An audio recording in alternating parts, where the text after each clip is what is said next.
Latest updates के लिए ultra channels को सब्सक्राइब करें और बेल आइकन को प्रेस करें।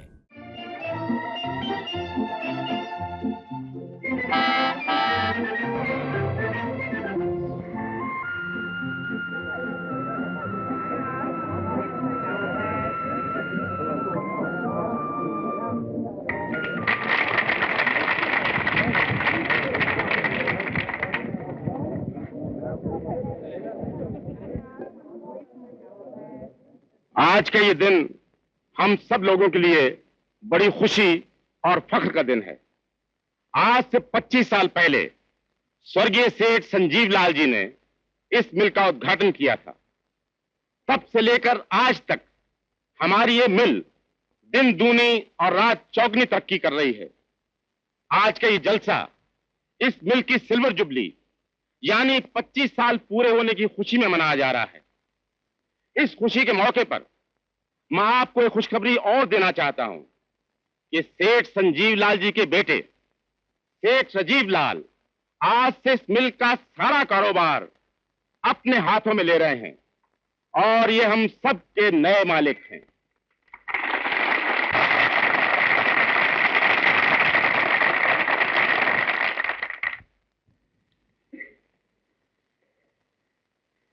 प्यारे मजदूर भाइयों और बहनों, आज की दुनिया में मालिक और नौकर का रिश्ता खत्म हो चुका है। आज मालिक नौकर का नौकर है और नौकर मालिक का मालिक। ये मजदूरों का जमाना है, यानी कि आपका जमाना है। छोटे सरकार ये आप क्या कह रहे हैं? आज अगर आपके पिता जिंदा होते तो उन्हें मजदूरों की गालियां खानी पड़ती। जी हाँ, तो मैं कह रहा था, मेरे पिताजी ने यह फैक्ट्री 6 लाख रुपयों से शुरू की थी। इन 25 सालों में 1 करोड़ से ज्यादा यानी कि जरूरत से ज्यादा मुनाफा हो चुका। राजू, मैं कहती हूँ। मैं कहता हूँ माँ, तुम क्यों तकलीफ करती हो? भाइयों और बहनों, आप सबकी ईमानदारी और मेहनत से खुश होकर माता जी ने 5 लाख रुपए का इनाम देने का फैसला किया। माँ, तुम सिर्फ हाँ कह दो। हाँ। मगर आपने हाँ क्यों कह दिया रानी माँ? जब उतने आदमियों के सामने राजू ने मेरे नाम से इनाम जाहिर कर दिया तो मैं क्या करती? आप मुझ पे छोड़ देती, मैं सबसे कह देता कि राजीव ने सुनने में गलती की है। आपने 5 लाख नहीं बल्कि 5,000 का इनाम देने के लिए कहा था। स्वर्गीय सेठ जी भगवान के बाद रुपयों की पूजा किया करते थे। इस 5 लाख पर पानी फिर जाने से उनकी आत्मा को कितना कष्ट हो रहा होगा।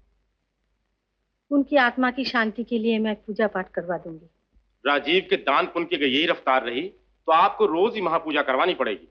कारोबार हाथ में लेती तो 5 लाख का घाटा करा दिया। समंदर में से एक घड़ा पानी निकाल देने से समंदर घट नहीं जाता है श्यामलाल जी। करोड़ों की दौलत है, उसमें से 5 लाख अगर राजू ने दान कर दिया तो कौन सा जुल्म हो गया? रानी माँ, इस करुणा ने बचपन से राजीव का दिमाग खराब किया हुआ। और बचपन से पाल पोस कर बड़ा किसने किया?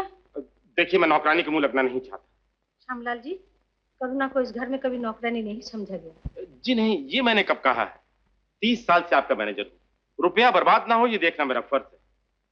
वैसे राजीव बाबू मालिक चाहे तो सारी दौलत दान कर सकते हैं। नहीं, यह क्या कह रहे हैं श्यामलाल जी? ये क्या कहेंगे रानी माँ? राजू की उम्र ही मनमानी करने की है। कल को शादी होगी, बाल बच्चे होंगे, सिर पे जिम्मेदारी आएगी तो आप ही नादानी करना छोड़ देगा। इनकी बातें तो आप इस कान से सुन के इस कान से निकाल दिया कीजिए। तुम ठीक ही कह रही हो। जी, तो इसका मतलब है कि मैं बकवास कर रहा था? नहीं, आप समझे नहीं श्यामलाल जी। मैं तो राजू की शादी के बारे में सोच रही थी। मैं 7 रोज के अंदर राजू की शादी कर देती हूँ। इतनी जल्दी? मगर रानी माँ, लड़की ढूंढने में भी तो वक्त लगेगा। कोशिश करने से क्या नहीं होता है श्यामलाल जी। आप कुछ अच्छे खानदान की लड़कियों को बुलवाइए, पसंद मैं कर लूंगी। लेकिन शादी तो राजू को करनी है, उससे तो पूछ लेना चाहिए। वाह, अपने घर की बहू लाने के लिए मैं बेटे से पूछूंगी? ये कहाँ की रीत है? मैं जिसे पसंद करूंगी उसी से वो शादी करेगा। श्यामलाल जी, अब जाइए। जी, आइए रानी, आइए। ये है कला। हाँ जीजू। श्यामलाल जी, मुझे गरीब घराने की लड़की नहीं चाहिए। मैं आप जैसा रईस न सही, लेकिन 5-7 लाख का बिजनेस मैं भी करता हूँ। श्यामलाल जी, आप? जी, ये लड़की के पिताजी। ओ, समझी। आपकी बेटी इतनी तंग कपड़े पहनी हुई है, मैं समझी शायद आप इसके लिए ढंग के कपड़े नहीं बना। मम्मी, ये तो आजकल का फैशन है। मैं तो डैडी का लिहाज करती हूँ, वरना लड़कियाँ ऐसे भी चुस्त कपड़े पहनती हैं। श्यामलाल जी, मुझे ये मम्मी डैडी वाली लड़की नहीं चाहिए। कोई बात नहीं रानी माँ, आगे बढ़िए। बाप, अपने मुंह से क्या तारीफ करूं लीला की।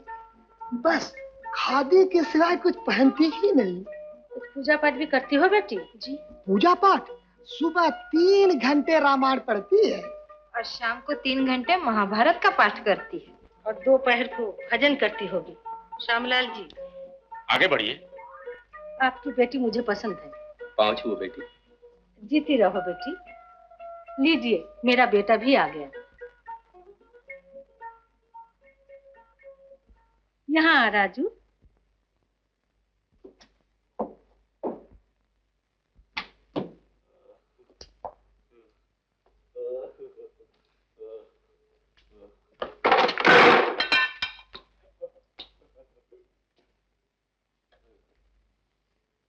अरे तेरे पैर में क्या हुआ? लंगड़ा। राजीव। हो माय, बहरा। राजीव, ये क्या पागलपन है? माफ कीजिए, हम अपनी बेटी की जिंदगी बर्बाद नहीं करना चाहते। चलो बेटी। राजीव, मेरी बेटी में ऐब था, आपके बेटे में तो बहुत सी खूबियां हैं। अजी इनके बेटे को तो 4 चांद लगे हुए हैं। चलो जी, हम क्यों बैठे हुए हैं?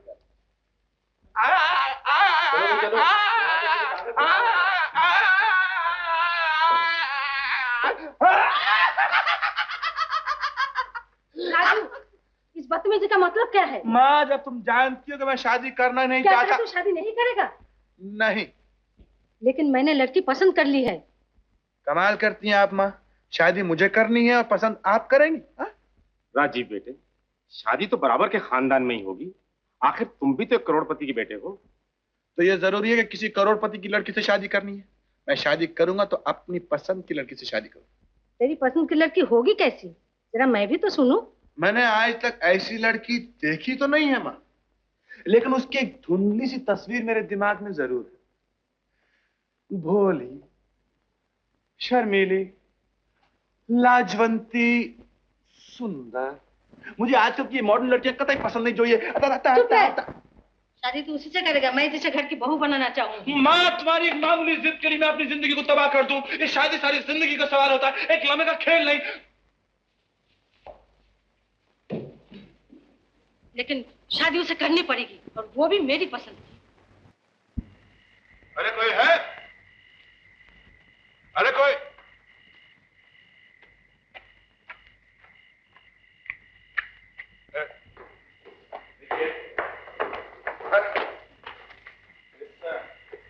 इस सराय का मालिक कौन है? मैं हूं। आप? कोई कमरा खाली है? नहीं।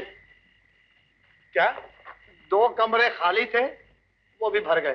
देखो भाई, कुछ मदद तो करो, मुझे श्रीनगर जाना है, आगे रास्ता बंद है। इतनी रात को मैं कहाँ जाऊंगा? अच्छा, 3 रुपए निकालो।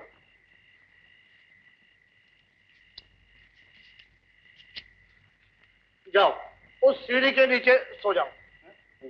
इतनी सर्दी में? मैं और कुछ नहीं कर सकता। देखो भाई, एक अंगीठी का बंदोबस्त तो कर दो। अच्छा, 2 रुपए और निकालो। जाओ। हैं? आओ। रघुपति राघव राजा राम पतित पावन सीता।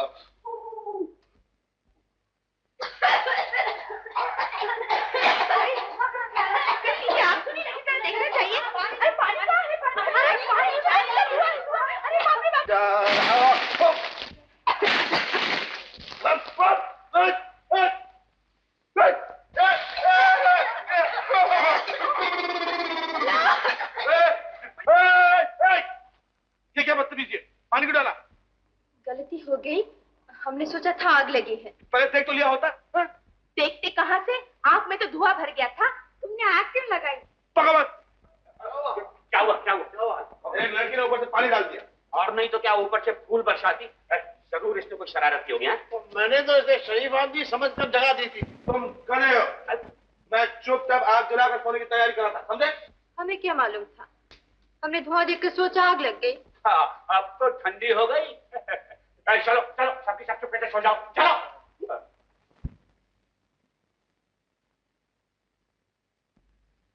तू क्यों बुझ गई बेटा राजीव लाल? आज इस सर्दी में तेरी जाफरानी मौत की।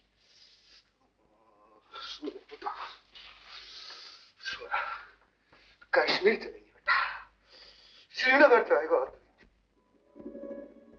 बहुत सर्दी है रघुपति राघव राजा, राम राम बहुत सर्दी है, पति तपावन सीता, सीता बहुत।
तुम ही ने तो पानी डाला था। अजीब लड़की हो, पहले पानी डालती हो, फिर कंबल देती हो। क्या नाम है तुम्हारा?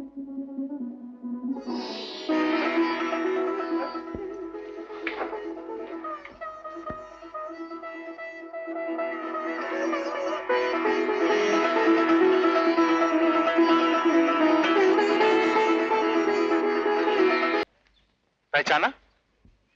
तुम? आवाज सुनकर चला आया, तुमसे मुलाकात हो गई, वरना मैं तुम्हें कहां ढूंढता। क्यों? रात को तुम आई और झट से चली गई, मैं तुम्हारा शुक्रिया भी अदा नहीं कर सका।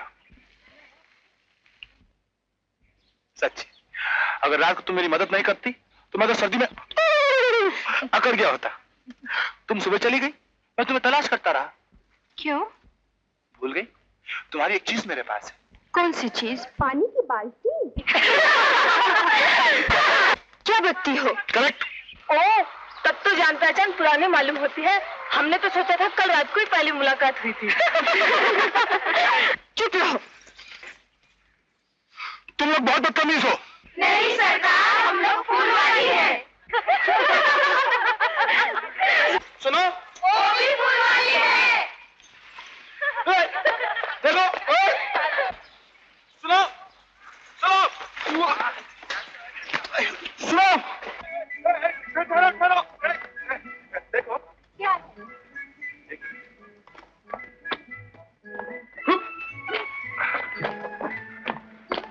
तुम्हारा कंबल। ये मेरा नहीं है, उस समय वाले का है। तो मैं क्या करूंगा इसका? फेंक दो उठा के। फेंक?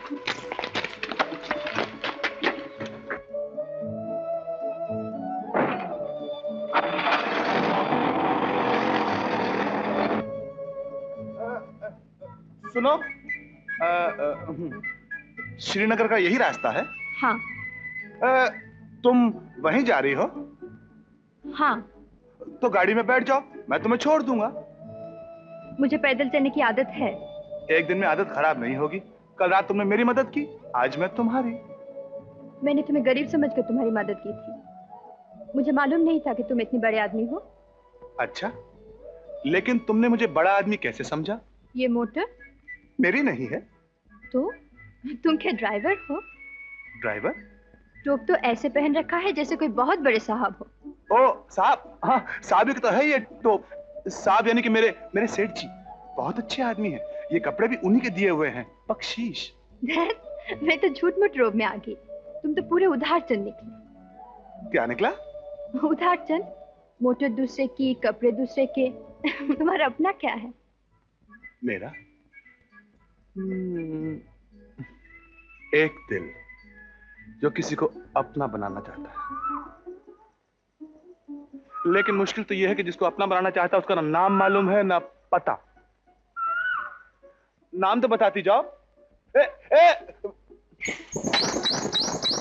किसका नाम पता पूछ रहे हो सरकार? तुमसे मतलब ये है कि रास्ते में गांव की सीधी सादी लड़कियों को छेड़ोगे तो मुसीबत में पड़ जाओगे सरकार।